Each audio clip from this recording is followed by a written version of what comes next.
Вам спасибо большое за вопрос. По поводу наших учений, маневров, развития вооруженных сил. И вы сказали, что Россия в известной степени внесла свой вклад в ту напряженность, которую мы сейчас наблюдаем в мире. Россия внесла свой вклад, но только в том смысле, что она все жестче и жестче защищает свои национальные интересы. Мы не атакуем, ну, в политическом смысле этого слова, мы ни на кого не нападаем, мы только защищаем свои интересы. И недовольство наших западных партнеров, прежде всего американских, связано с тем, что мы делаем именно это, а не с тем, что мы в сфере безопасности допускаем какие-то действия, которые провоцируют напряженность. И я поясню. Вот вы говорите о полетах нашей авиации, в том числе о полетах стратегической авиации. Знаете ли вы, что Россия в начале 90-х годов полностью прекратила, как это делал Советский Союз, полеты нашей стратегической авиации в отдаленных районах патрулирования? Мы полностью прекратили. А американские самолеты стратегические с ядерным оружием продолжали летать. Зачем? Против кого? Кому угрожали? И мы не летали и не летали, не летали и не летали, из года в год. И вот только пару лет, тройку назад возобновили эти полеты. Так кто провоцирует? Мы, что ли? Значит, у нас две базы практически только за границей. И то на террористически опасных направлениях. В Киргизии, после того, как туда зашли боевики из Афганистана, по просьбе киргизских властей, тогда Акаева президента. И в Таджикистане, тоже на границе с Афганистаном. Думаю, что и вы заинтересованы в том, чтобы там было все спокойно. И это обосновано, понятно и ясно. Американские базы по всему земному шару. И вы хотите сказать, что мы ведем себя агрессивно? Ну, здравый смысл-то есть.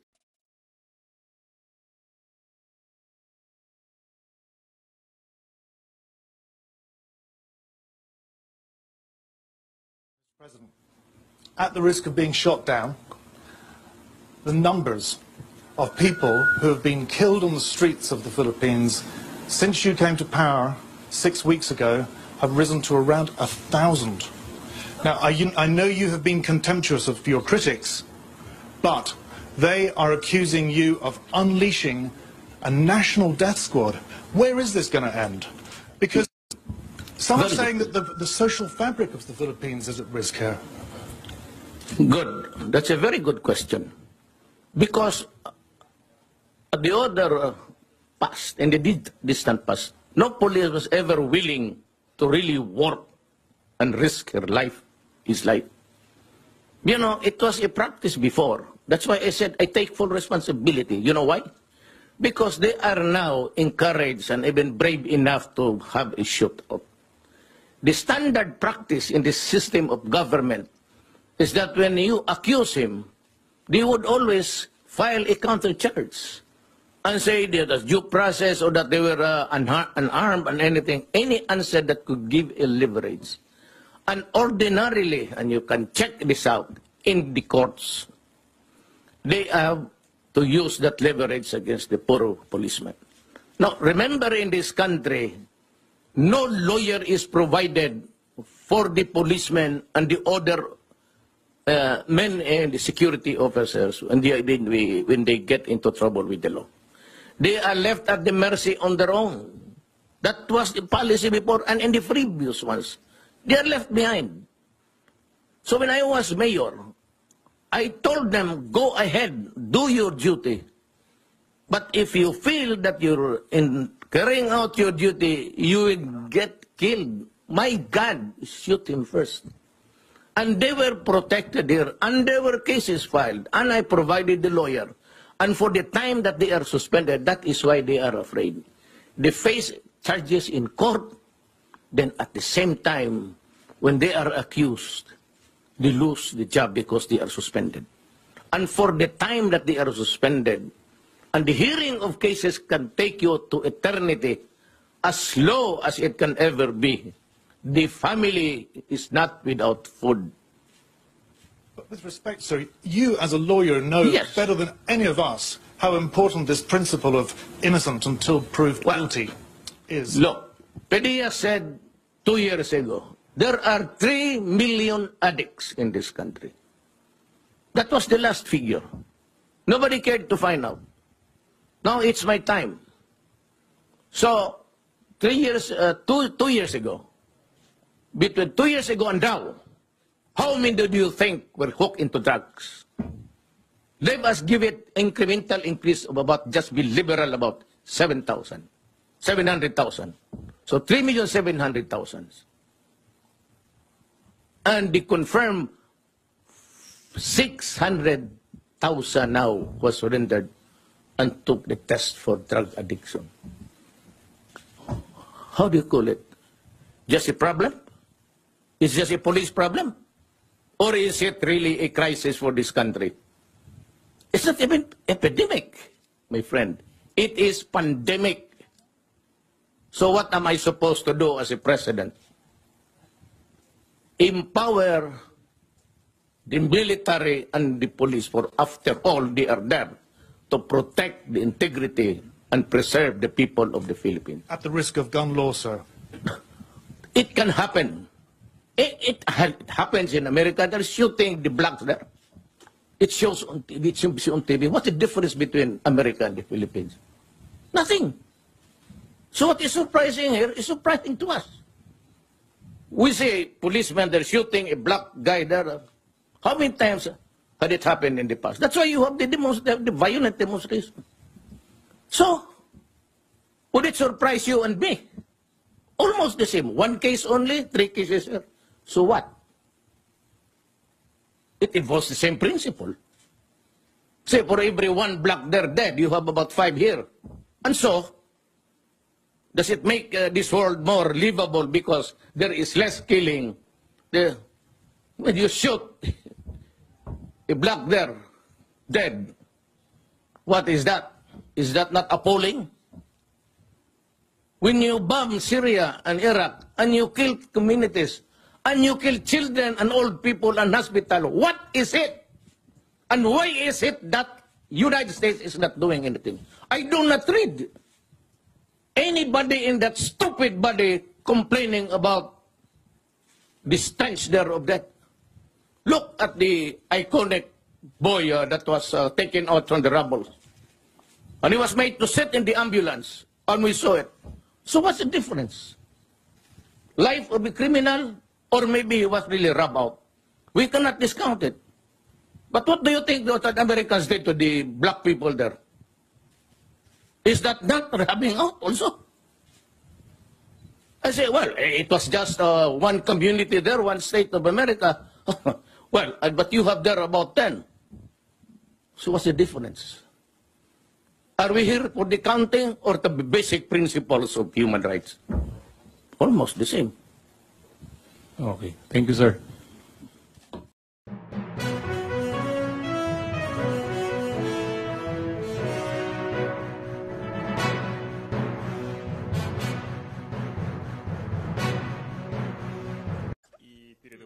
So before the start of the summit,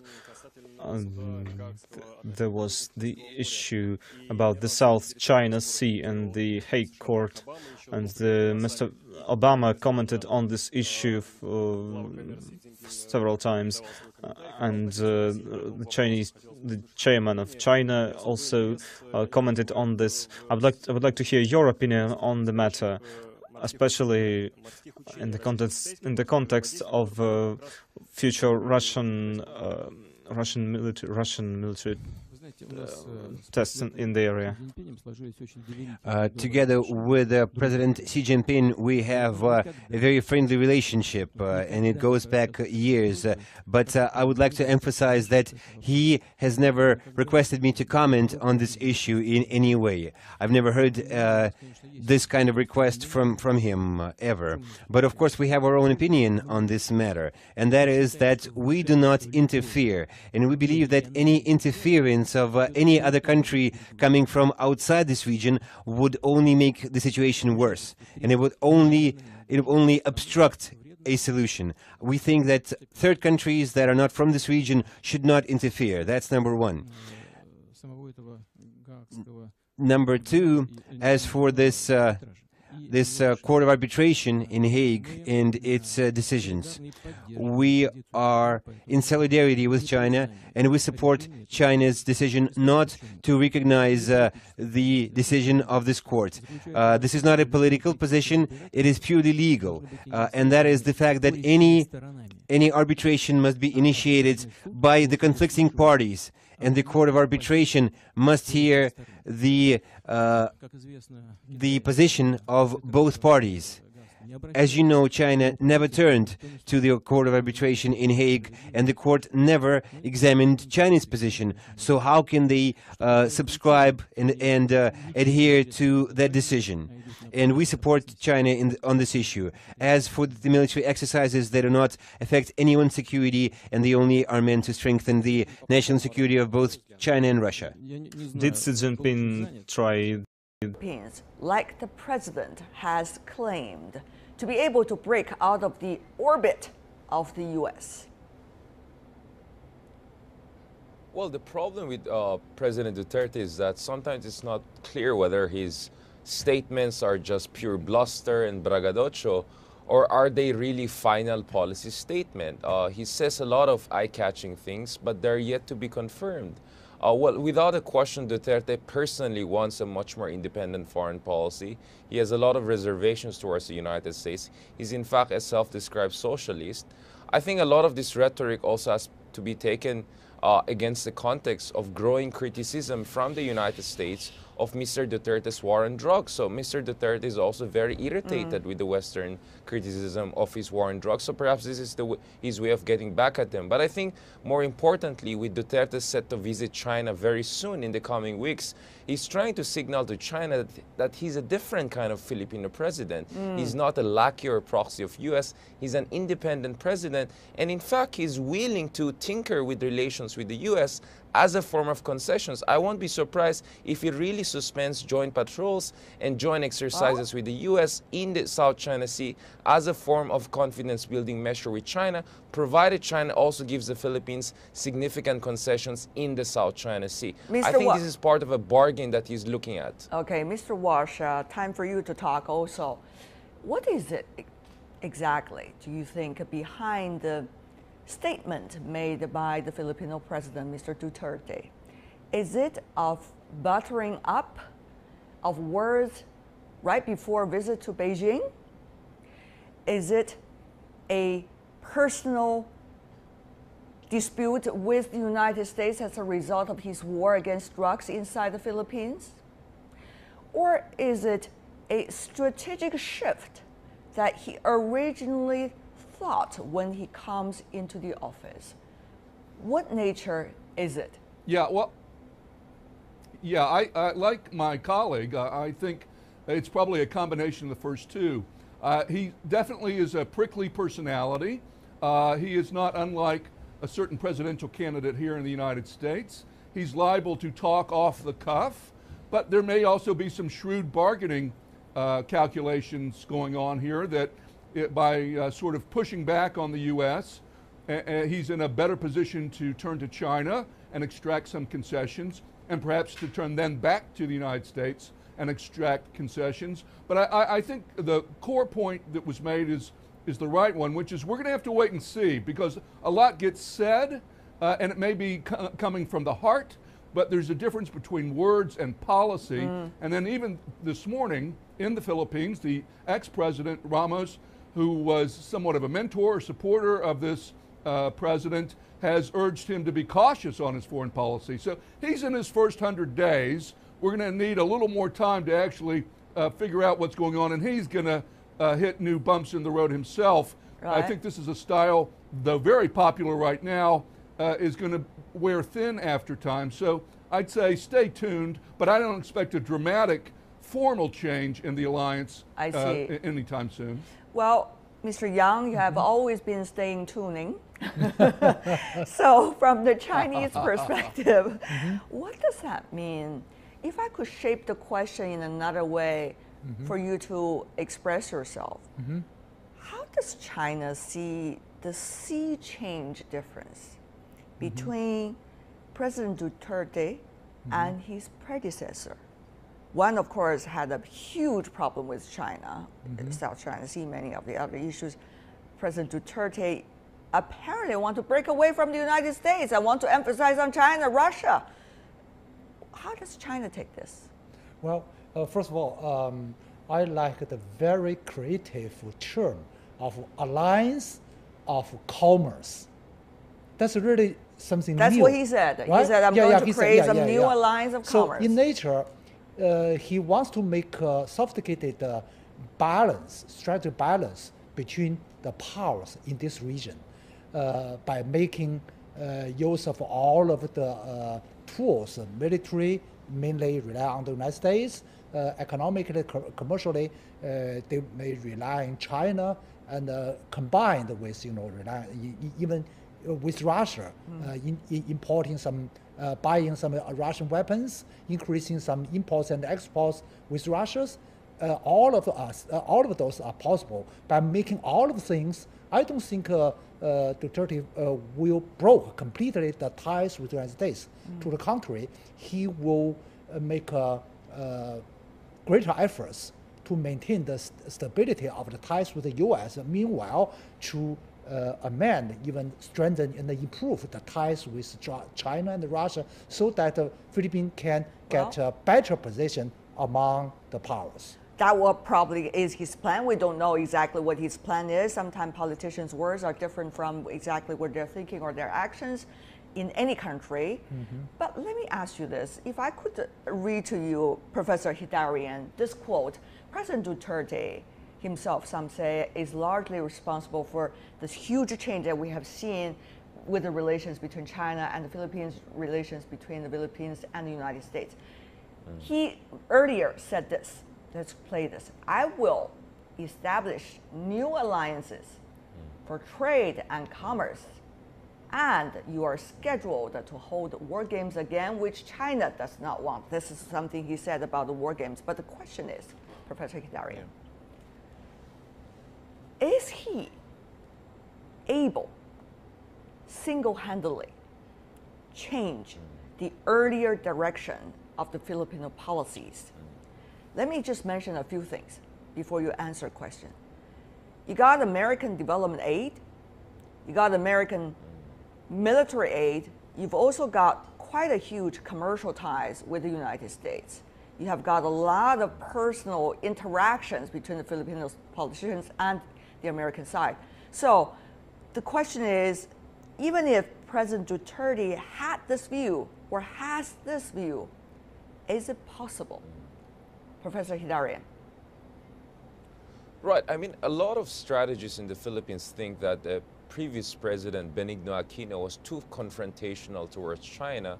And even though he may have scored a legal victory at The Hague, the ability of the Philippines to leverage that, to extract concessions from China was under question. In fact, there was a fear that after the arbitration case, tensions will increase and there could be military confrontation. So at this point in time, a lot of people are supporting Duterte because he sounds like a pragmatist, a reasonable man who's saying that we don't want war, we cannot win a war, and the number one thing we have to do right now is to de-escalate the tensions and build bilateral negotiations with China. And I think that is why he's getting still a lot of support. Nonetheless, as mentioned a while ago by Jim, you have his chief negotiator with China, former President Ramos, also now criticizing him. Because some people feel that while the Philippines has to be a little bit more independent from U.S. and not too subservient to U.S., it shouldn't move away too much from U.S. and jump into the Chinese camp. It has to equibalance or have an equi-proximate relationship.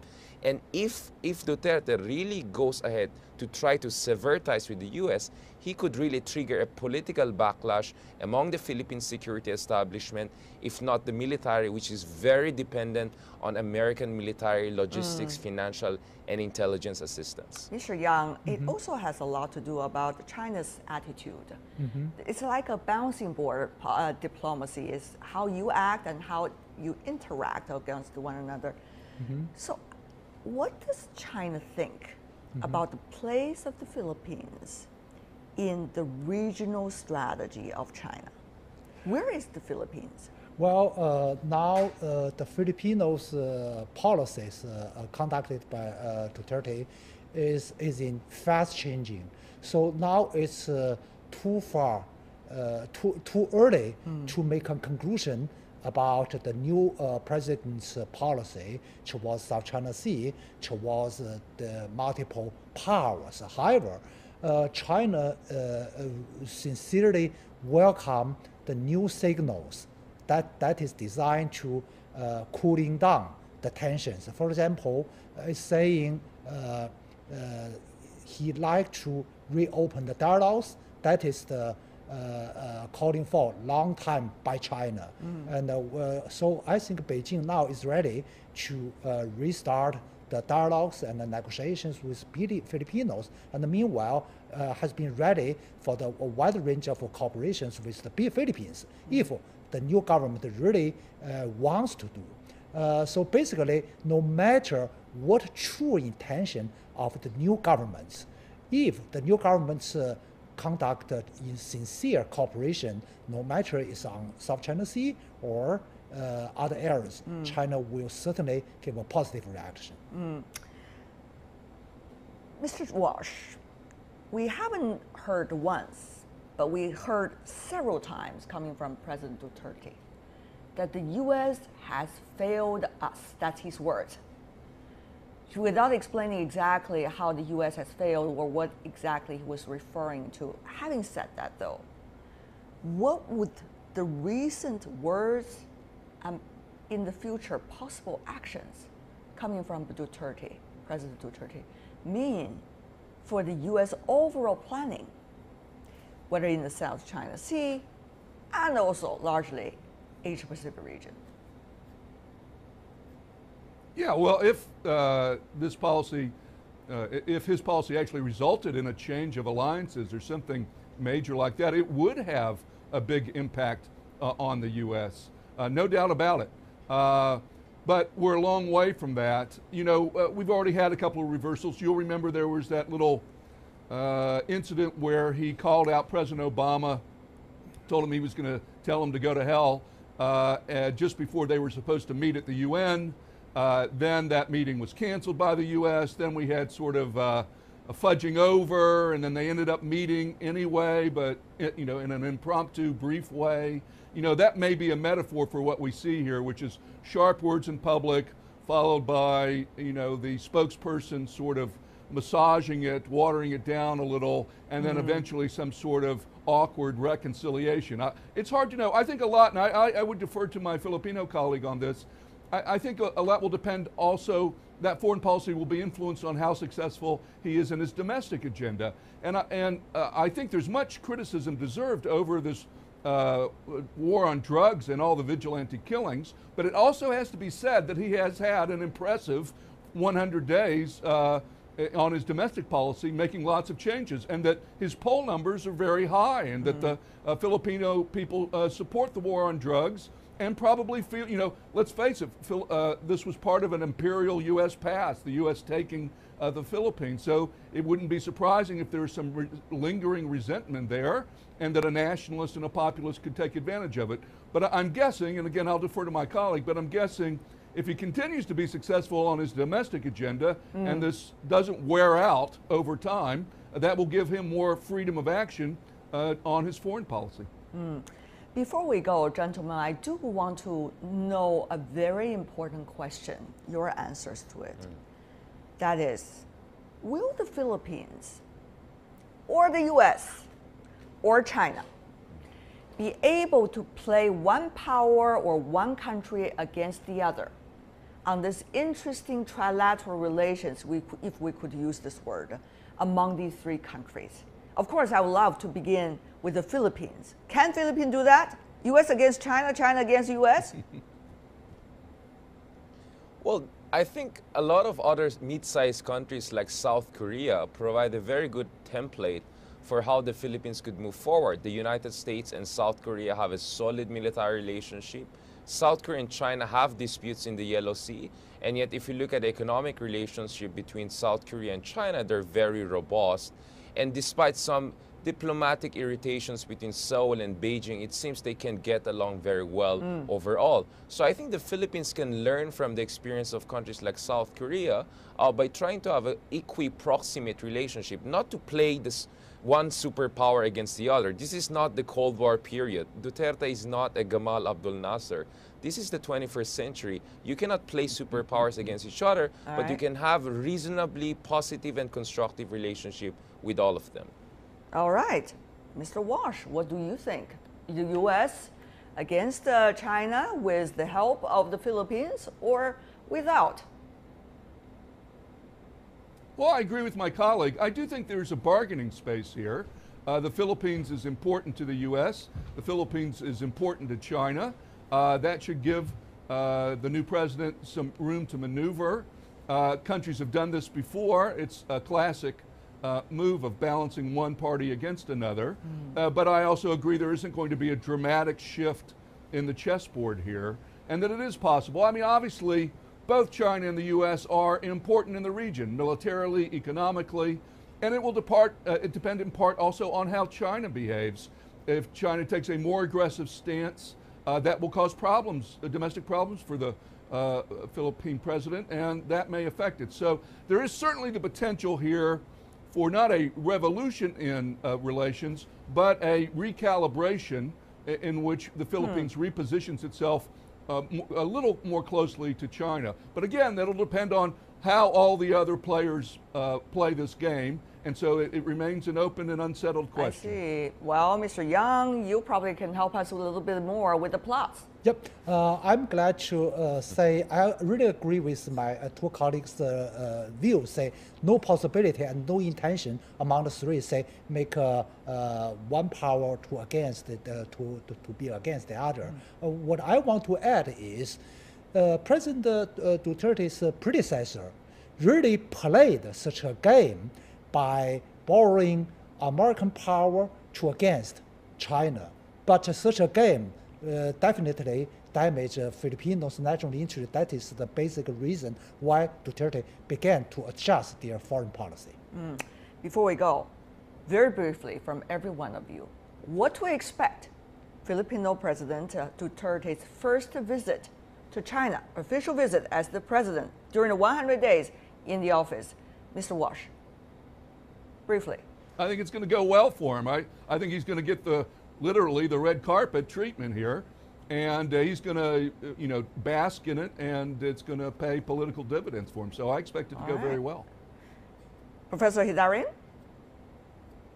Well, it's definitely going to break the ice in bilateral relationship and will contribute significantly to improvement of bilateral ties. But don't forget, he'll be visiting Japan the following week, so also expect the Japanese to also roll the red carpet for him. So interesting times. A lot of red carpets to walk on, I guess. Mr. Yang, final words. Yeah, two brief points. One point is the two presidents will got a joint efforts to calming down further the tension on South China Sea, so that that will pave a way for the dialogues. And secondly, that will restore the broad range of cooperations between China and the Philippines. That will pave a way, lay a base for the cooperation.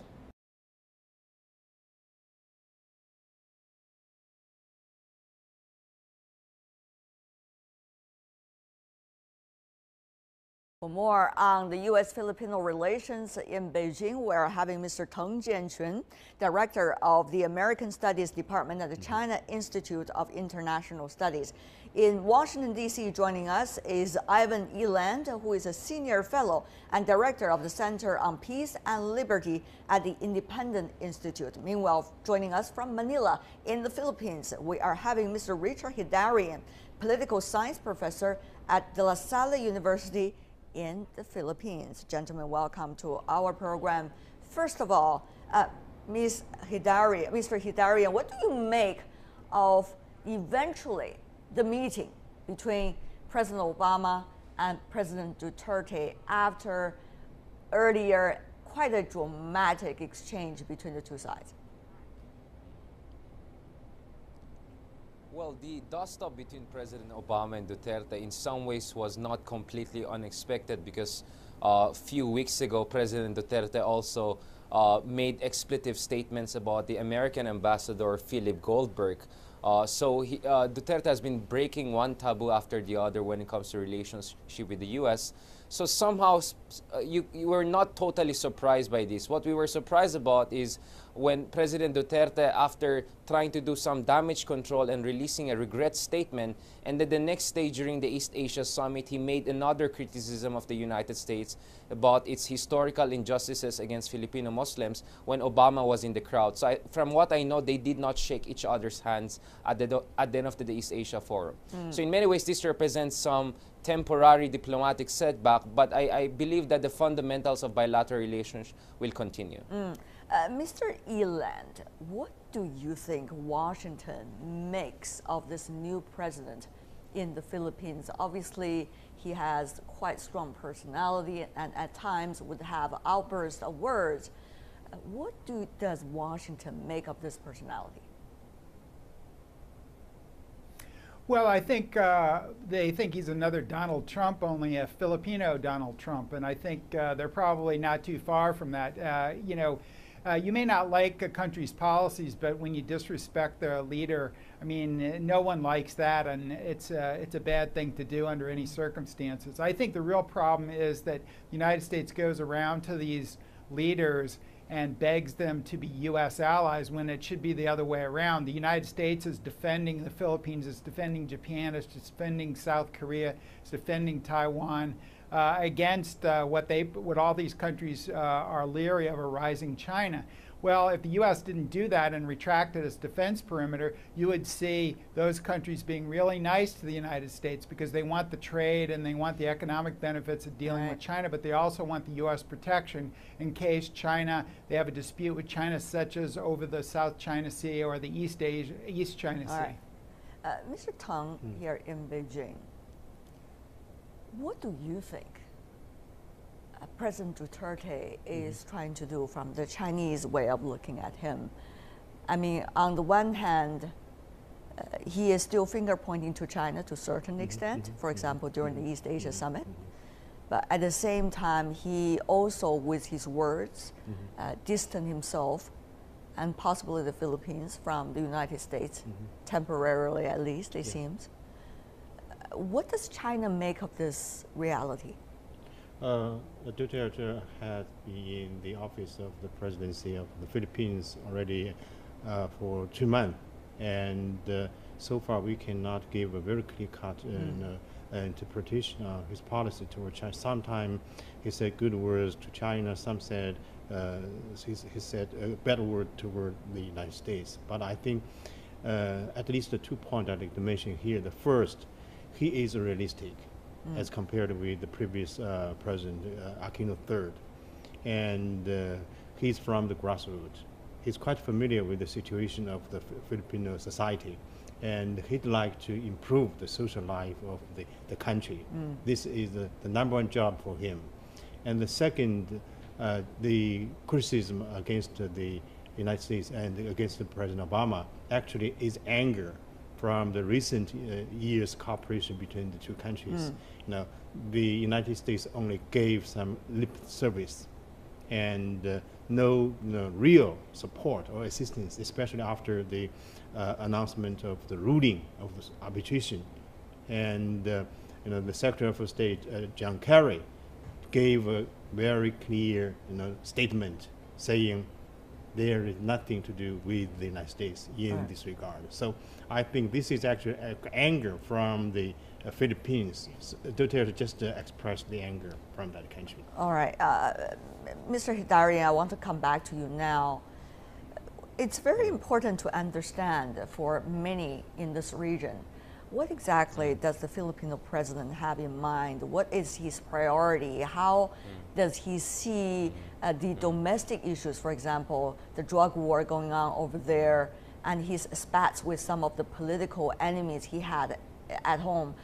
Vis-a-vis the Filipino president's new drawn international strategy, also in the region toward China. What do you think? Yeah, three things very quickly. The first thing is that President Duterte is signaling his independence from the United States by so explicitly standing up to the United States and criticizing the United States. He's trying to say to the rest of the region, including China, that the Philippines is not the proxy of America, that it can think for itself and it can decide for itself. Which brings us to the second point. There's a clear point of disagreement between the Duterte administration and Washington on the issue of human rights. It seems that President Duterte is completely unwilling to consider any criticism, especially from the West and from the United Nations, with respect to allegation of extrajudicial activities here in the Philippines. So he's willing to stand up to the U.S. on that, and he's very irritable. So President Obama said that when he's going to meet Duterte, he's going to discuss human rights front and center, and I think that ticked off Duterte and may explain his response. And lastly, yes, it's true that Duterte says different things about China, but more than 90% of what he says about China is about peace, is about engagement and bilateral negotiation, which is very different from what was the position of the previous president. Right. Mr. Eland, both President Duterte from the Philippines and his administration important members have been talking about the Philippines' relations with China vis-a-vis its relation with the United States. A foreign minister quote, if I could, is suggesting good relations with China does not mean we are going to weaken our friendship with the United States. This is a direct quote from the Filipino foreign minister. Does Washington believe so? Well, I think Washington probably does see it all or nothing. I think the United States policy still has recollections of the Cold War, when small countries had a lot of power over the U.S. because it was just desperate for allies. And I think the United States should stay neutral in these disputes in the South and East China Seas. But implicitly, it doesn't, because it's allied with some of the countries on the other side of China.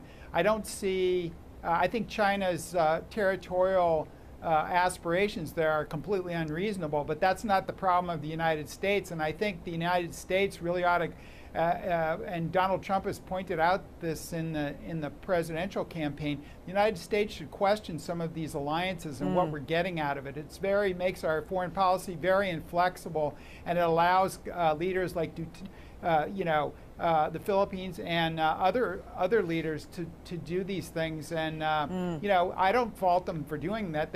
He wants to be independent of the United States. He wants to show China that they can get along, but he's also doing that within the shield under the shield of the U.S. And the United States should be careful, because this guy is very volatile, and he could get the United States into a shooting war with China or some other country there that the United States doesn't want to be in. Okay, Mr. Hidarian, I want to also have an assessment of what Manila believes Washington is willing to do for itself. I mean, for Manila, of course. There was, back in the year 1951, mutual defense agreement. That was a very long time. But now, over the past few years, there's something called the Enhanced Defense Cooperation Agreement between the two sides. And the Philippines is trying to persuade America to protect the Philippines by having more American troops to be stationed in the Philippines and have joint military exercises with the Philippines. But what would these mean for Manila, convincing Washington to be on its side, no matter what it is? Yes, for the Duterte administration, clearly the United States is not doing enough. The U.S. never clarified whether the Scarborough Shoal or other land features claimed by the Philippines in the South China Sea will be defended by the United States if there will be a war between the Philippines and China. Unlike what is the U.S. position on the Senkaku Diaoyu, when they said clearly that falls within the Mutual Defense Treaty with Japan. So on one hand, Duterte is angry that the U.S. is not giving enough commitments. And on the other hand, if he tries to reach out to China, it's possible that he may be open open to put some restrictions on further American access to Philippine bases. Remember, the Subic and Clark have not yet been opened up to American forces under the Enhanced Defense Cooperation Agreement. So that's still up for negotiation between him and the U.S. and sure between China and the Philippines too. Right, Mr. Tong, very complicated picture. You see a lot of moving factors all going on at the same time. So what does China make of this? President Duterte said openly, despite sometimes his moody words, he suggested that the Philippines is not going to, in public, talk about the dispute between China and the Philippines toward the South China Sea issue, but rather to negotiate and discussion with a closed door. How does China take that gesture? And well knowing what is going on right now between the Philippines and the United States? Actually, after the ruling of the so-called arbitration by the Philippines, all the parties concerned in the South China Sea have returned to the original point. They all promised to, do the negotiation and exercise restraint and restrain their, muscle and not to show so much muscle in this game. And actually, there is a fundamental change, I think, in the balance of power in this region. The United States and China would like to have more engagement in not only in trade, not only in security, but this time they prefer to go together, to have more cooperation with ASEAN countries in security and also in economy. And this is the fundamental change of balance of power in this region. And so I think the Filipino president at this moment, he is quite familiar with the change. And the best choice for the Philippines to go ahead, to have a good, best diplomacy, is to cooperate with the big powers.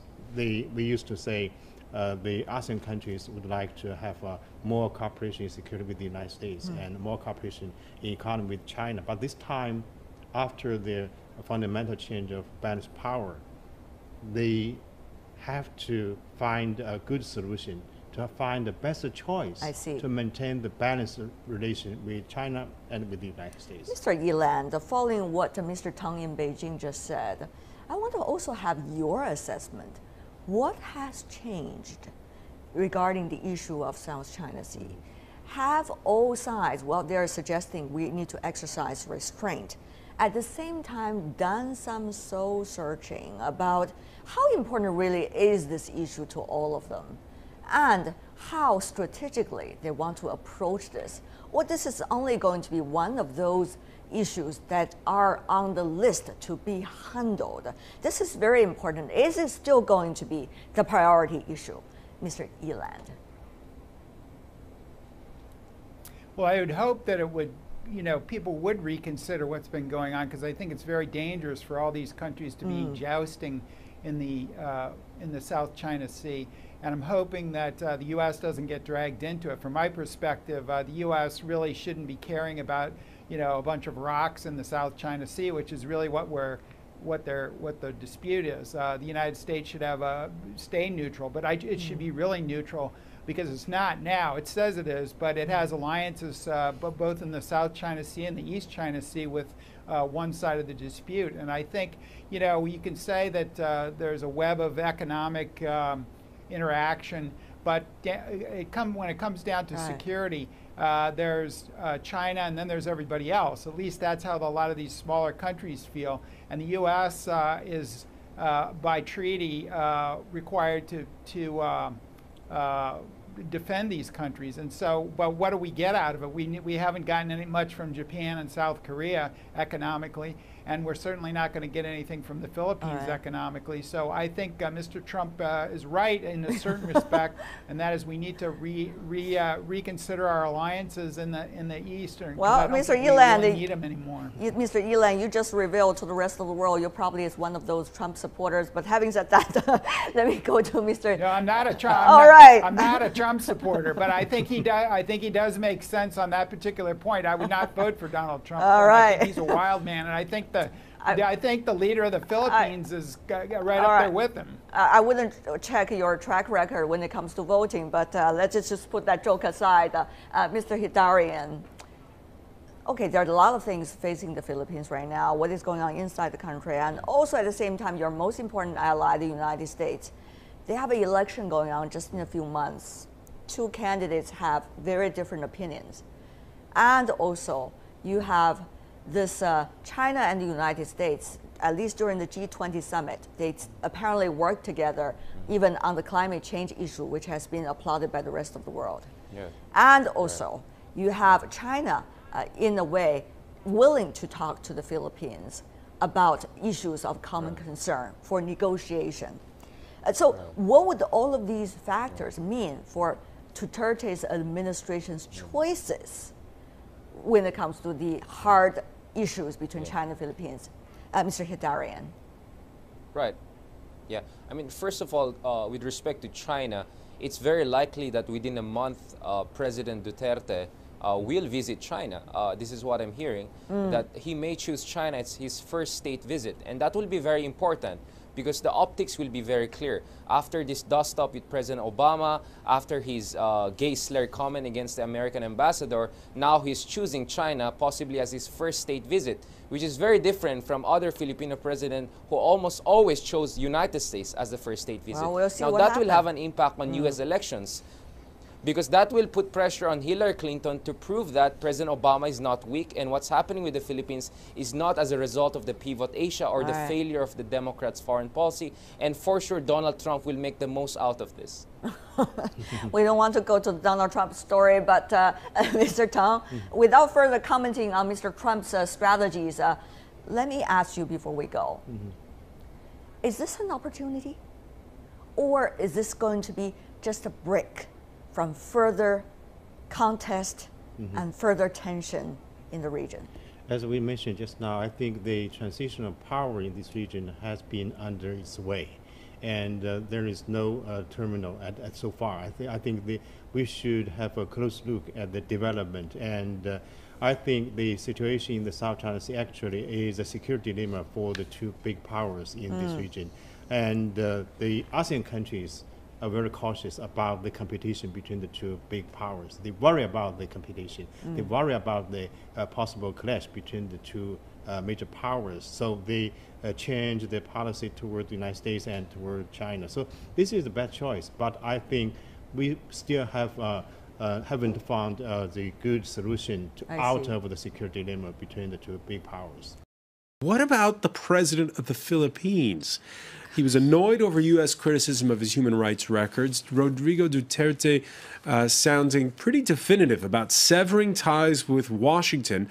When he traveled for a state visit to China, he said he would forego an international ruling in his favor over disputed South China Sea fishing rights in favor of talks and pivoting away from the former colonial power, the United States. America has lost me. And will I realign myself in your ideological flow, and maybe I will also go to Russia to talk to Putin and tell him that there are three of us against the world. Your Honors, in this venue, I announce my separation from the United States, both in military, not maybe social because the Philippines, both in military but economics also. All right, that's what he said in Beijing. He's just landed back in his hometown of Davao City, and he's saying, no, I'm not severing economic ties. What I was really saying was separation of foreign policy. Will the real Rodrigo Duterte please stand up? I think the first Duterte we saw was the real one. He's not a nice guy. He's out of control. Aaron used the term out-of-control narcissist, I think, earlier to reflect Donald Trump. This guy really is the real deal. Is it a foretaste of what a Trump presidency? Well, I think Donald would be much more careful on statements like that once he becomes president. Well, he's Maybe not he careful now on he's. any statements. But I think this the Philippines is a very important ally of the United States. It's not going to move into the orbit of China very quickly, despite his interest in doing that. It's another sign, again, I think, of President Obama's lead from behind. We should have been working this guy more carefully. we should be condemning the extrajudicial killings of thousands of people in the Philippines. The U.S. has, and the Obama administration Not has. not loudly enough. There was that that should be scrapped followed up meeting with at the ASEAN summit. Yeah, that's actually what's led to the problem, because Duterte, like Trump, I mean, in a sense, he really is the Donald Trump of the Philippines. Yes. He's so incredibly thin-skinned that it was the American condemnation of his drugs crackdown that made him react and call Obama a son of a whore. Way too far. Donald Trump's not going to do thousands of extrajudicial killings. And I don't think he's going to announce one day that England's no longer an ally of the United States. So I think where this guy is, and I think Obama, the Wall Street Journal has a story that Duterte came up to Obama and asked to speak with him, and Obama shuffled him off to an aide, a low-level aide. Duterte was deeply insulted. He's obviously a narcissist. Obama needs to be much more engaged in world leadership, and I think some of the problems we're seeing around the world is his failure to engage, and we see this on the home front. Right, but about Duterte, what's going to happen now then? Which one? Well, I think that luckily this seems to be Duterte himself. I mean, it's his personality. He obviously harbours a lot of rancor going back a long way regarding America, and his aides are horrified. The trade minister is horrified, and so I think now that he'll hopefully step back, and he must, because this is hugely important strategically in the South China Sea. There is a power struggle between China and America, and there it is true that Obama has been taking a back seat. All right, we're going to have to leave it there, unfortunately. Caught up by the clock. I want to thank Ann Penkett, Aaron Zaleski, and Christopher Ruddy. Stay with us, though, because our Media Watch segment is next.